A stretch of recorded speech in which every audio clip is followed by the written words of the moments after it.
வெளிச்சம் டிவியுடன் இணைந்திருக்க பெல் ஐகானை பிரஸ் பண்ணுங்க.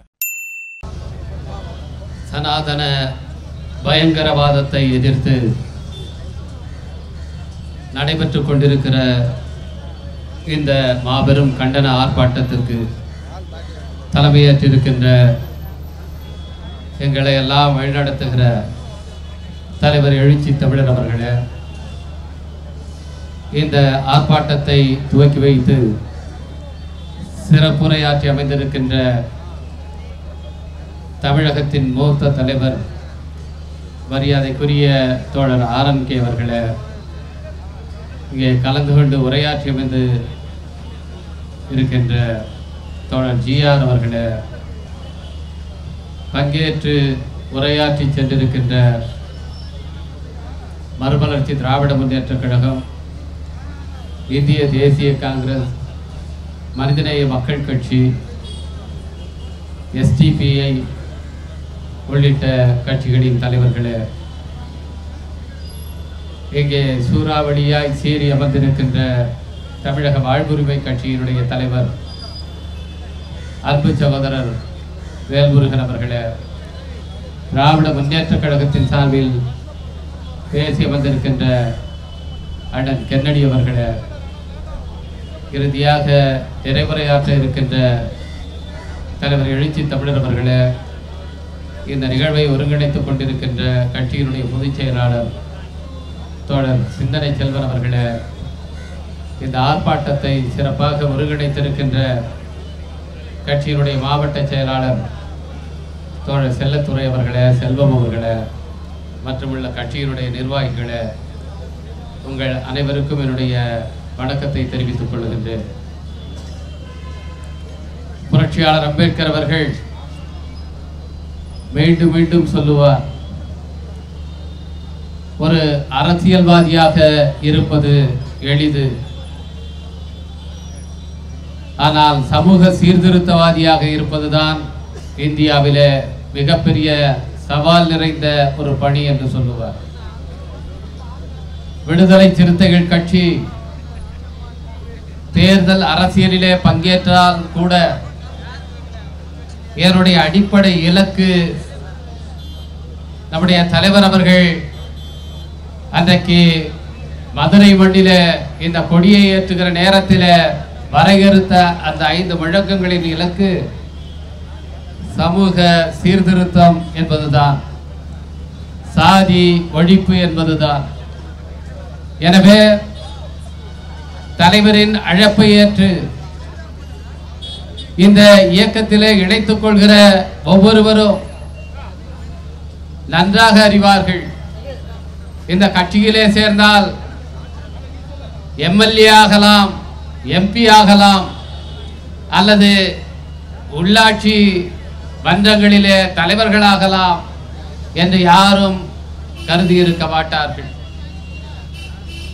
இந்த இயக்கத்திலே இணைந்து கொண்டால் சிறைக்கு செல்ல வேண்டி இருக்கும், இந்த இயக்கத்திலே இணைந்தால் சாதி மத வெறியர்களுடைய தாக்குதலுக்கு ஆளாக வேண்டி இருக்கும், இந்த இயக்கத்திலே இணைந்தால் உங்கள் கண்ணுக்கு புலப்படாத எதிரிகளால் நீங்கள் தாக்குள்ள வேண்டி இருக்கும் என்பதையெல்லாம் தெரிந்துதான் விடுதலை சிறுத்தைகள் கட்சியிலே இருக்கிற ஒவ்வொரு உறுப்பினரும் இந்த இயக்கத்திலே தலைவர் எழுச்சி தமிழர் அவர்களுடைய தலைமையிலே ஏற்று இன்றைக்கு செயல்பட்டு கொண்டிருக்கிறோம். எனவே இப்படி இலக்கா நிர்ணயிக்கப்பட்டிருப்பதை பற்றி எனக்கோ அல்லது இந்த இயக்கத்தின் தோழர்களுக்கோ அச்சம் எதுவும் இல்லை. இன்னும் சொல்ல போனால் நாம் மிகச்சரியான பணியை செய்து கொண்டிருக்கிறோம் என்பதற்கு தரப்பட்டிருக்கிற மிக உயர்ந்த சான்றிதழாகத்தான் இந்த டைரியை நான் கருதுகிறேன். மகாராஷ்டிரா மாநிலத்தில் புனேவில் இருக்கிற ஒருவர் இந்தியாவில் பல்வேறு மாநிலங்களிலே இருக்கின்ற எழுத்தாளர்களை, சிந்தனையாளர்களை, பத்திரிகையாளர்களை குறிவைத்து அவர்களை எல்லாம் கொலை செய்ய வேண்டும் என்ற ஒரு பட்டியல் தயாரித்து அதற்காக ஒரு ரகசிய பயங்கரவாத அமைப்பை உருவாக்கி அவர்களுக்கு பயிற்சி கொடுத்து அடுத்தடுத்து 4 பேரை கடந்த 5 ஆண்டுகளிலே படுகொலை செய்துவிட்டு அந்த பட்டியலிலே நம்மை சேர்த்திருக்கிறார்கள் என்று சொன்னால் அதை நம்முடைய அரசியலுக்கு கிடைத்த சான்றிதழாக நான் கருதுகிறேன். கர்நாடகாவின் சிறப்பு புலனாய்வு குழு அந்த அமோல் காலே என்பவரை கோவா கர்நாடக மாநில எல்லையிலே கைது செய்து அவரை விசாரித்த போது ஏன் இவர்களை எல்லாம் கொலை செய்ய வேண்டும் என்று நீங்கள் திட்டமிட்டீர்கள் என்று கேட்டபோது இவர்களெல்லாம் இந்தியாவை இந்து ராஜ்யமாக மாற்றுவதற்கு தடையாக இருக்கிறார்கள், எனவே இவர்களை ஒழித்து கட்ட நாங்கள் திட்டமிட்டு இருக்கிறோம் என்று சொல்லி இருக்கிறார். அவருடைய டைரியிலே கைப்பற்றப்பட்ட அந்த பட்டியலில் இருக்கிற 34 பேரும் இந்து மதத்தை சேர்ந்தவர்கள் தான். அதில் ஒருவர் கூட கிறிஸ்தவ மதத்தை சேர்ந்தவர் அல்ல, இஸ்லாமியர் அல்ல. அவர்கள் எல்லோரும் இந்துக்களை குறிவைத்து, இந்து மதத்தை சேர்ந்தவர்களை குறிவைத்து அவர்களை படுகொலை செய்வதற்காகவே அந்த பயங்கரவாத குழுவை உருவாக்கி இருக்கிறார். அந்த பயங்கரவாத குழுவில் இருக்கிறவர்கள் எல்லாம் ஏதோ படிப்பிரிவில்லாத, வேலை இல்லாத, விவரம் இல்லாதவர்கள் கிடையாது. அவர்கள் எல்லோருமே நன்கு படித்தவர்கள், அரசு ஊழியர்களாக இருக்கிறவர்கள். இந்த அமோல் காலே என்பவனே ஒரு பொறியியல் பட்டதாரி. இந்த பயங்கரவாத அமைப்பை உருவாக்கியவன் ஒரு ENT டாக்டர் என்ற தகவல்கள் எல்லாம் இன்றைக்கு வந்து கொண்டிருக்கின்றன. எனவே அவர்கள் திட்டமிட்டு இப்படியான படுகொலைகளை செய்வதற்கு இந்த நாட்டிலே மிகப்பெரிய இரத்த களரியை ஏற்படுத்துவதற்கு ஒரு கொலைப்படையை உருவாக்கி இருக்கிறார்கள். அந்த கொலைப்படையை உருவாக்கிய அந்த மூளையாக செயல்பட்டவன் ஜூன் மாத மத்தியிலே கைது செய்யப்படுகிறான். அவரிடமிருந்து கைப்பற்றப்பட்ட அந்த டைரியில இருக்கின்ற பெயர்களுக்கெல்லாம், அந்த நபர்களுக்கெல்லாம் பாதுகாப்பு அளிக்க வேண்டும் என்று சொல்லி கர்நாடக மாநில சிறப்பு புலனாய்வு குழு மத்திய அரசுக்கு பரிந்துரை செய்கிறது. மத்திய உளவுத்துறை ஒவ்வொரு மாநில அரசுக்கும் அதை அனுப்பி ஆங்காங்கே எச்சரிக்கை செய்ததாக தகவல்கள் தெரிவிக்கின்றன. ஆனால் நம்மிடத்திலே அவர்கள் தகவல் தெரிவிக்கும் போது ஆகஸ்ட் மாதம் 16ஆம் தேதி ஜூன் மாத மத்தியிலே கைது செய்யப்பட்டு தகவல் மத்திய அரசுக்கு அனுப்பப்பட்டாலும் 2 மாதம் கழித்து தான் நமக்கு தகவல் சொல்லப்படுகிறது. அதுவும் என்ன கேட்கிறார் என்றால், நீங்கள் ஏதாவது பாதுகாப்பு கேட்டு மத்திய அரசுக்கு விண்ணப்பித்தீர்களா என்று நம்மிடம் கேட்கிறார்கள். அந்த நிலையிலே தான் இன்றைக்கு இந்த பிரச்சனையை மத்திய அரசும் மாநில அரசும் கையாண்டு கொண்டிருக்கிறது.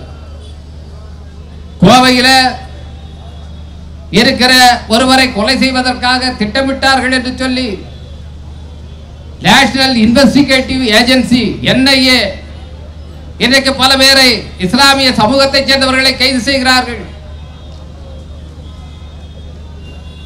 அது மிகவும் அவசரமாக, மிக தீவிரமாக அந்த நடவடிக்கை எடுக்கப்படுகிறது. ஏனென்று சொன்னால் அதில் குற்றம் சாட்டப்பட்டிருக்கிறவர்கள் இஸ்லாமியர்கள். எப்படி குற்றம் சாட்டப்பட்டவர்கள் இஸ்லாமியர்களாக இருந்தால், அவர்கள் கிறிஸ்தவர்களாக இருந்தால், ஏன் இன்றைக்கு இந்த அமைப்பை விமர்சிக்கிற பேராசிரியர்கள், எழுத்தாளர்கள் 5 பேர் பயங்கரவாத தடுப்பு சட்டத்தின் கீழ் அவர்கள் மேலெல்லாம் வழக்குகள் போடப்பட்டிருக்கின்றன. இந்த அரசாங்கத்துக்கு வேண்டாதவர்களாக இருந்தால் அவர்களை கைது செய்வதற்கு தீவிரம் காட்டுகிற இந்த மத்திய அரசாங்கம் இன்றைக்கு வலதுசாரி சனாதன பயங்கரவாத அமைப்புகள் இப்படி கொலை திட்டம் தீட்டி இருக்கிறார்கள் என்ற தகவல் கிடைத்தும் கூட அதை தடுப்பதற்கு அல்லது அதை வெளிப்படுத்துவதற்கு மெத்தனம் காட்டுகிறார்கள். இது ஒரு விதத்தில் அத்தகைய பயங்கரவாதிகளை இவர்கள் பாதுகாக்கிறார்கள் என்றுதான் பொருள். இது நமக்கு மட்டுமல்ல, புரட்சியாளர் அம்பேத்கர் அவர்களையே கொலை செய்ய திட்டமிட்டவர்கள் தான் இவர்கள். 1956ஆம் ஆண்டு அக்டோபர் மாதத்தில் புரட்சியாளர் அம்பேத்கர் அவர்கள் நேபாள் மாநிலத்துக்கு செல்லுகிறார், நேபாள் நாட்டுக்கு செல்லுகிறார். அங்கே இருக்கிற பசுபதிநாதர் கோயில் மிக மிக இந்து சனாதனிகளுடைய உயர் பீடமாக கருதப்படுகிற கோயில். அந்த கோயிலுக்குள் அவரை அழைத்து போவதற்கு நேபாள் அரசாங்கம் மிகப்பெரிய ஏற்பாடுகளை எல்லாம் செய்துகிறது. ஆனால் அங்கே இருக்கிற சனாதனிகள் ஒன்று சேர்ந்து அம்பேத்கர் ஒரு தீண்டாத வகுப்பை சேர்ந்தவர், அவரை பசுபதிநாதர் கோயிலிலே அனுமதிக்க கூடாது என்று போய் அதற்கு மறுப்பு தெரிவிக்கிறார்கள். அவரை இங்கே அழைத்து வராதீர்கள் என்று கேட்கிறார்கள். ஆனால் நேபாள் அரசாங்கம் இல்லை இல்லை, அவரை நாங்கள் இங்கே வருவதற்கு அழைப்பு விடுத்து விட்டோம், அவரை பாதுகாத்தாக அழைத்து வருவோம் என்று அவர்கள் மறுத்து விடுகிறார்கள். எனவே அந்த பசுபதிநாதர் கோயிலிலேயே புரட்சியாளர் அம்பேத்கர் அவர்களை கொலை செய்வதற்கு திட்டமிட்டு அதற்காக ஆயுதம் தாங்கி துப்பாக்கிகளை ஏந்தி ஒரு எல்லை வரை அந்த கோயிலிலே அவரை அனுமதிப்பது, அதற்கு மேல் தாண்டி ஒரு அடி வைத்தாலும் அவரை சுட்டுக் கொள்வது என்று திட்டமிட்டு அங்கே காத்து நின்று இந்த தகவல் புரட்சியாளர் அம்பேத்கர் அவர்களுக்கு இவர் கோயிலுக்கு போகிறார், அங்கே நுழைகிற நேரத்தில் அவருக்கு தரப்படுகிறது. அந்த நேரத்தில் அங்க மிகப்பெரிய கலேபாரம், இன்னொரு நாட்டிலே ஒரு இரத்த களரி வரக்கூடாது என்பதற்காக அங்கிருந்து புரட்சியாளர் அம்பேத்கர் திரும்பி வருகிறார். இப்படி புரட்சியாளர் அம்பேத்கர் அவர்களையே கொலை செய்ய திட்டமிட்டவர்கள் தான் இந்த சனாதன பயங்கரவாதிகள். எனவே இந்த சனாதன பயங்கரவாத கூட்டம் இன்றைக்கு பாஜக ஆட்சி அமைந்ததற்கு பிறகு தழைத்து பரவி வருகிறது. அதனுடைய வெளிப்பாடுதான் அவர்களுடைய இந்த தாக்குதல்கள். எனவே இவற்றை எதிர்கொள்வது என்பது இந்த குறி இலக்கு நமக்கு நிர்ணயிக்கப்பட்டிருக்கிறார் மட்டுமல்ல, இந்த நாட்டை காப்பாற்றுவதற்காக, இந்த நாட்டினுடைய ஜனநாயகத்தை காப்பாற்றுவதற்காக நாம் இவர்களை எதிர்த்து முறியடித்தே ஆக வேண்டிய கடமை நமக்கு இருக்கிறது. அந்த கடமையை முன்னெடுத்து செல்வோம். தலைவர் எழுச்சி தமிழர் தலைமையிலே அணிவகுப்போம். நன்றி, வணக்கம்.